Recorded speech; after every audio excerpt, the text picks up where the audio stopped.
The unsurpassed, penetrating and perfect truth is seldom met with, even in the 100,000 myriad kalpas. Now we can see and hear it. We can remember and accept it. I vow to make the Buddha's truth one with myself. Homage to the Buddha, homage to the Dharma, homage to the Sangha.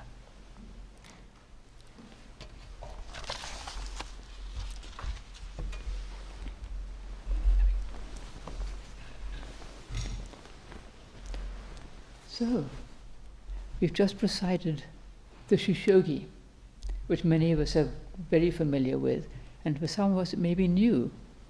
And in case you don't know, it's a text based on Great Master Dogen's wonderful, huge, massive work, the Shobogenzo, which is kind of hard to understand, actually. The Shobogenzo is hard to understand. It's written in the 13th century, in a different culture, different time. But this is a kind of distillation of some of his main points. Do I always sound like this? Okay. It's a distillation of some of his main points in a way that we can understand, very simple teaching for most of it. That's really, thank you, that's really accessible. We can understand it, practice gratitude, practice generosity, benevolence and so forth. We can understand that. The Shobogenzo is kind of harder to penetrate. But there's one little bit in the Shishogi that I'd like to talk about today. One little sentence, part of a sentence even. Our daily life should be spent constantly in selfless activity, with no waste of time whatsoever.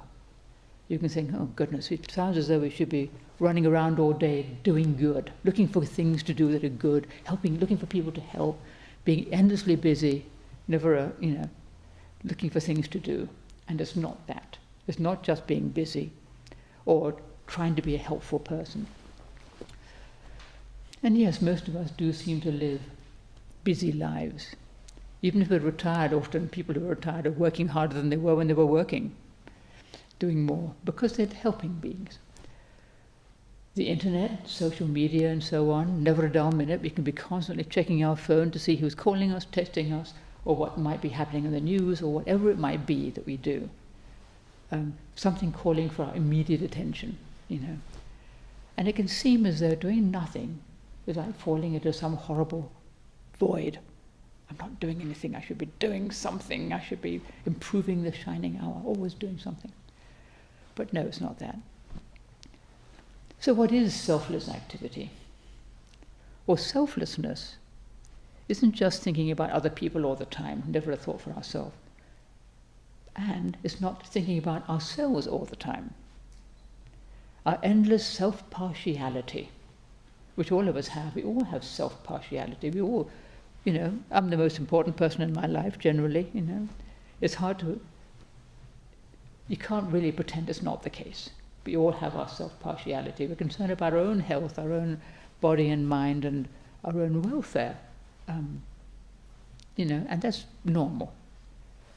But if we're constantly wrapped up in ourselves, our feelings, our thoughts, our emotions, what's happening to me, our concerns, then we cut ourselves off, or we can cut ourselves off from everybody else. This is me and my universe, and everybody else is kind of out there, So we try to work on our self-partiality and not just make that the center of our life. Our selfishness, actually, self-partiality is just a nicer name for selfishness. We all have selfishness. And a large part of our practice is seeing our selfishness for what it is and letting it go. Doesn't mean you're throwing something away, doesn't mean you're getting rid of something. You're just relinquishing the grip, And in order to do this, we try to practice stillness within our activity. It's said there are two aspects to training. There's stillness within activity and activity within stillness. And I'll explain a bit what that means, but I think it's essential to understanding selfless activity. So stillness within activity is the practice of mindfulness in daily life, trying to be still and present right in this moment. And it's what we're trying to practice when we're working or doing other things, both in our daily life and at all times, actually. Because most of our daily life is spent in doing something. We're always doing something. We're human doings rather than human beings, as they say. And if we can try to practice stillness and meditation at all times, and not just when we're sitting in formal meditation, that is our stillness within activity. Well, how is the stillness selfless activity? Well, when you're trying to be mindful, aware of what we're doing, and also aware of what's going on in our mind, seeing the thoughts coming and going, and trying not to get too caught up in them, then we're working on our selfishness on a number of levels. We're trying to pay attention to what we're doing, to the people around us, to our effect on our actions and our speech have on people, If we're rushing about or flinging things around, or making too much, just, being frantic, then we can make other people nervous, we worry them. If we're just lost in a daydream or stuck endlessly on our cell phone, we're oblivious to everybody else, well, then we're not exactly being selfless. So we're trying to pay attention to what we're doing, trying to pay attention to our thoughts and feelings. Notice that they're there, not always feed them, If I'm in a bad temper, and I don't notice that I'm getting crabby and irritable, then I might take it out on somebody else because I'm not really paying attention. But if I'm aware that I'm a bit crabby, in a bad mood or something, that I can be careful and mindful. Keep quiet if I can't be nice. If you can't say something nice, don't say anything, And I can stop blaming other people for my bad temper, which is actually life-changing. Not because somebody did something to me, actually, I'm in a bad mood,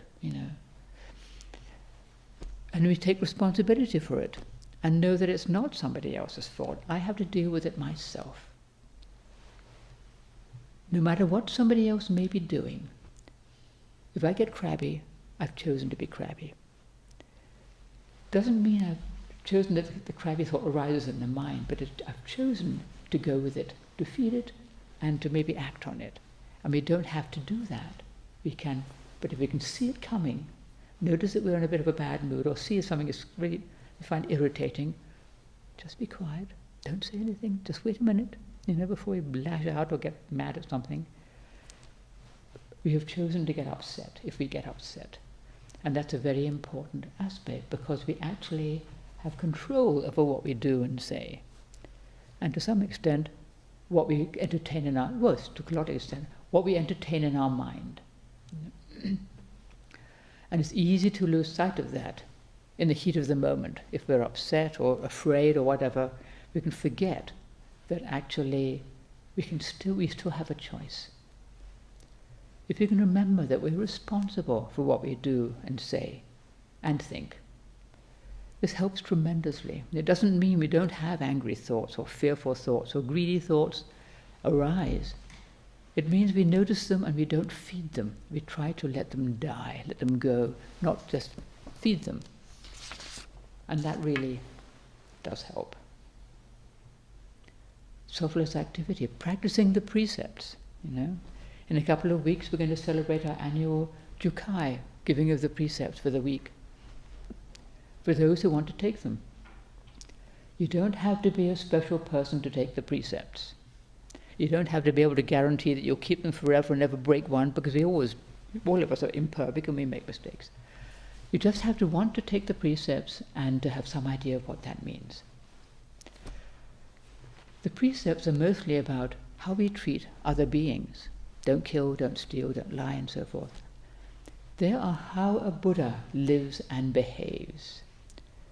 And to keep the precepts is to practice letting go of the self. Buddhas are beings that have no selfishness left. They're the conduct of Buddhas. How does a Buddha behave? Buddhas don't lie and steal and cheat people. To let go of the self. Seeing when we're about to grab something or say something that's not completely true or speak against another person, even on subtle levels, just thinking, cultivating or nourishing an angry thought or judgmental thought about somebody, that's really not quite keeping to the precepts. And although these things arise, we don't have to feed them. So to see our actions in terms of the precepts is actually a form of, well, it is selfless activity. Just trying to do things in ways that don't hurt other beings, And if we can't remember all the 10 precepts, we can usually remember the 3 pure precepts. Cease from evil, do only good, do good for others. Remembering that evil is that which causes suffering to myself or to other beings. It's not a good and evil thing, it's just what causes suffering. And so keeping the precepts is stillness within activity, paying attention to what we're doing, to see when we're about to break a precept or when you've just broken one, to make amends if we can, to apologize, to stop and see, oh, that's why I don't feel so good. I just said something a little unkind about somebody, or I just did something that wasn't quite right, Really, really helpful. So, selfless activity, doing the thing that needs to be done. Not worrying about whether we like doing it or not. Just doing it without making a big judgment out of it. Often we seem to have lots of time for the things we really like to do, and not a whole lot left over for the things we don't like to do. We don't like cleaning, our house is a mess, oh, I'll do it later, and then it becomes a huge project and we don't want to do it. But if we keep up with it, it's not so bad. Or, if we have got a huge mess, just to do it and not have that resisting, grudging little thing, don't like cleaning. Just do it, and actually it can be quite pleasant, and you end up with a clean house, heaven's sake. And you feel much better than if you just keep letting it slide, or you do it with a sort of resentful or grudging heart. Because doing anything, if we have this grudging resistance, it's really exhausting. You wear yourself out, and just doing it is not such a big deal. Acceptance and willingness, really helpful, just to do what's needed. Not worrying about looking good. I am being selfless. I'm helping other people, That's not selfless activity. Or having an agenda. If I do this for this person, well, they'll do something for me, or they'll like me, or they'll think well of me. I'll be not selfless activity. And this little thing, selfless activity says, with no waste of time whatsoever. No waste of time. If we're trying to practice mindfulness and pay attention, we're not wasting our time no matter what we're doing. Even if we're doing it slowly, we're doing something it turns out we don't need to do. If we're paying attention and doing our best with it, we're not wasting our time. Not being too caught up in the results, Is this going to end up well? Is it going to be a good thing? Is it going to work out well? We don't always know. Sometimes we make a complete mess of it. But if we're doing our best and trying to pay attention, we're not wasting our time, no matter what it may appear to be. But if we're just rushing through a job trying to get it done, so we can go away and do something else, well, then we are wasting time. No matter how quickly we may do it, we're just rushing through something, and we're not actually paying attention, thinking about what we're going to do next.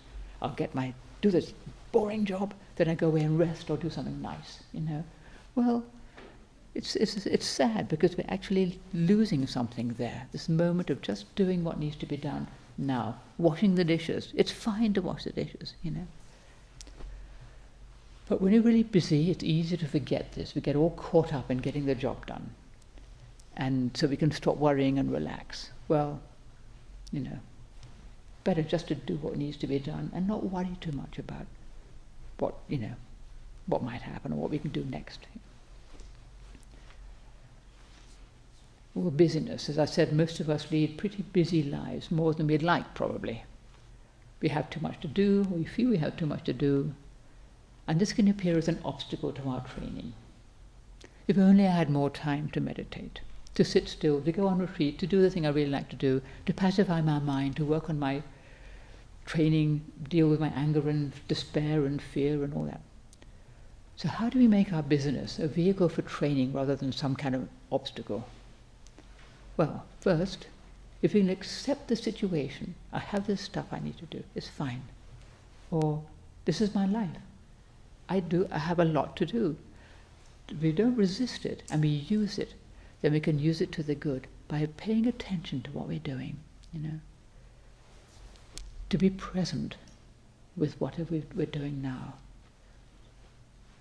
Not always thinking about doing something else, but just being as mindful and present as we can in this moment, right now, right in the middle of it, aware of what's going on, both within what we're doing and saying and within our mind, and what's going on around us also. We're not living in a vacuum of busy little bee with nothing else happening. We interact with other people all the time. Just paying attention to other people, other beings. How are they doing? How am I affecting them? Can I help? Is there something I can do? That we're not just saying, I want to be a helping person, but what is needed here? It's a different attitude rather than, how can I be a helpful person? What's needed? Maybe nothing is needed. Maybe it's nice if somebody else does the helpful thing, Somebody else can rise to the occasion, use that opportunity to do something good. It doesn't have to be us. Patience with the little things we have to do, even when it seems like I spend all day doing the little things and I can't get to the big thing or the important thing or the thing I really want to do, Just to be patient with all those things. Sitting still, right in the middle of it all as best we can, whether it's a big thing, a little thing we're doing, or whatever it might be. If some feeling is arising, just try to notice it before we get dragged off by it. Just allow it to be there, and don't feed it and don't push it away, as we say. Don't hold on, don't push away, just let things come and go. Easy to say, not always easy to do. But right in the midst of busyness, we can do that, just to keep coming back. Oh, right, this is what I need to be doing, not just doing the thing, that it's so easy to get completely caught up in the thing we're trying to deal with and completely not notice that we're actually being tiresome, bossy, over-directive, or whatever it might be. Just, trying to get stuff done and driving people crazy. Just to notice our effect on other people, their effect on us. Just to notice that we actually are part of a much bigger thing than just me and my little thing.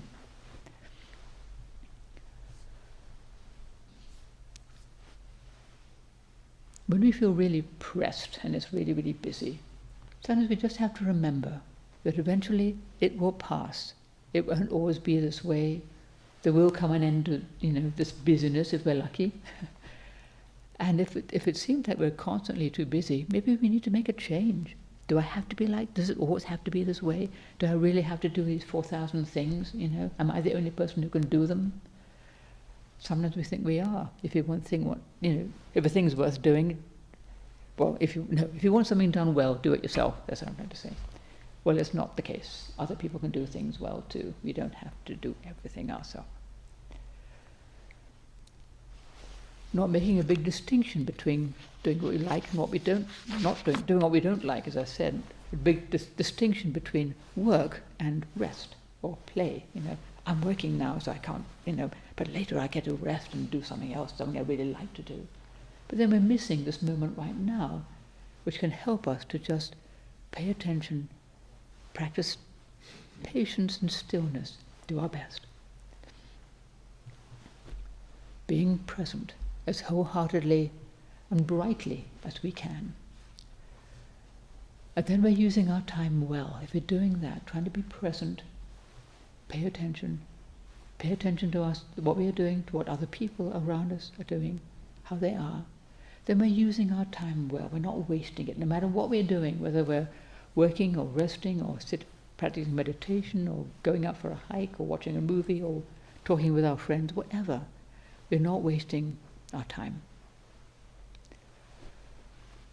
And so when we're doing this, trying to practice mindfulness and acceptance and stillness in whatever we do, this is selfless activity because we're working on our selfishness.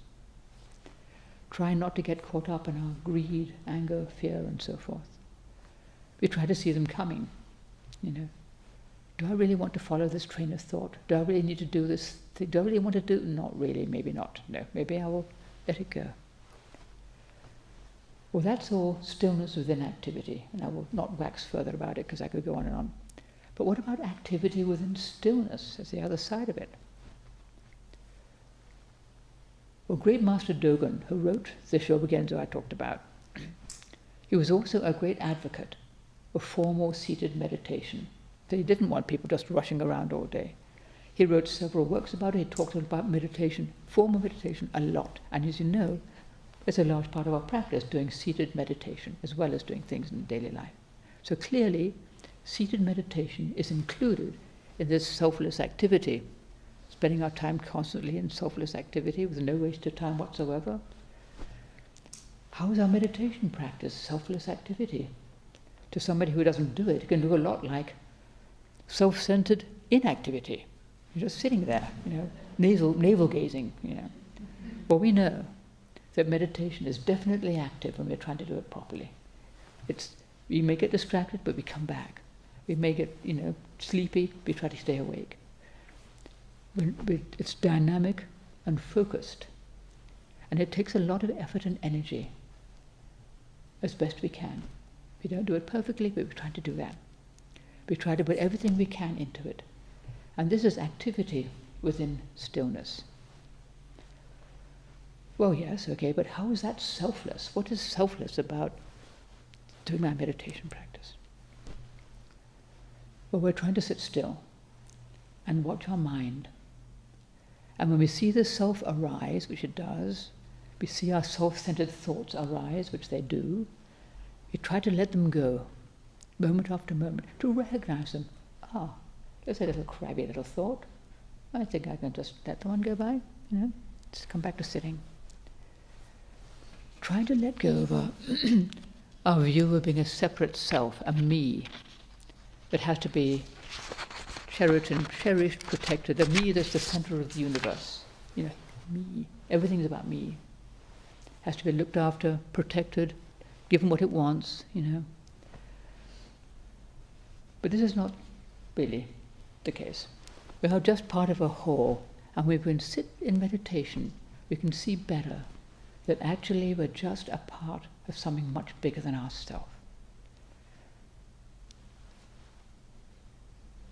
We're not something special. We're not the center of the universe. We're just another being. Actually, it's a huge relief. And how does that help other beings? Well, we can't change the whole world, but we can change ourselves, as we often say. We're trying to deal with our own selfishness, our own greed and anger and delusion, and there's so much of it in the world. If I can do something about myself and not be greedy and angry and dump it on other people, to stop creating suffering for myself and other beings, we can only help. And that kind of spreads out too. When we're kind, other people tend to be more kind. If we're crabby and mean, other people tend to be crabby and mean around us. And it kind of, I think, and even beings we never see or never have any contact with it, again, it spreads out in unseen, intangible ways, because we're all connected, all beings. We're all one body. All are disparate little beings, all different, and yet we're all part of one body. And it's so helpful to come back to that, and to remember that, and to try to live more from that than from me, who has to have what they need and what they want, and keep them all, keep all the bad people away. It's to just see that we're just part of everything, actually. To live from that is so much more helpful, actually, and that is part of our selfless activity. Because our training and our sitting in meditation or our daily training benefits all beings, because we're all connected, nothing separate. As I said, none of us is a separate being, unaffected by everybody else. We affect other people, they affect us. And to see that, and to live from that more than just me, is really very helpful. It helps us, it's the way we stop creating suffering. And deeper than that, when we meditate, do our formal meditation, or in daily life, we are turning towards something greater than we are, that which we're all part of, Buddha nature, which is much deeper and much bigger than me, than any of us, or even all of us. Letting go of that me, that self-partiality, turning towards the great matter, Buddha nature, whatever you want to call it, trying to harmonize ourselves with that. That's what we're doing when we meditate. We're trying to live in harmony with the great matter for which we train. that which helps us to keep to the precepts, that which is the keeping of the precepts, that which is the stillness underneath all the busyness of our life. The depth of the ocean is still, even when there's great storms and waves upon its surface. That deep stillness within that we all have access to sit still in the midst of all activity, in the midst of our meditation, in the midst of suffering, in the midst of everything that happens, fear, the things that, we don't know what's going to happen in our life, kind of thing. There's so many uncertainties in our life. But to sit still beneath all that as best we can, within all that, is immeasurably helpful. Coming back to that, harmonizing with that as best we can, turning towards it whenever we remember, there's something bigger than me. When we're worried or something is going on that we would rather was not, there's something beneath all of this, something that sustains us through everything, thick and thin, no matter what. And to keep coming back to that, entrusting ourselves to it in all the conditions of our lives. And that is our selfless activity. That's our talk for the day. Thank you.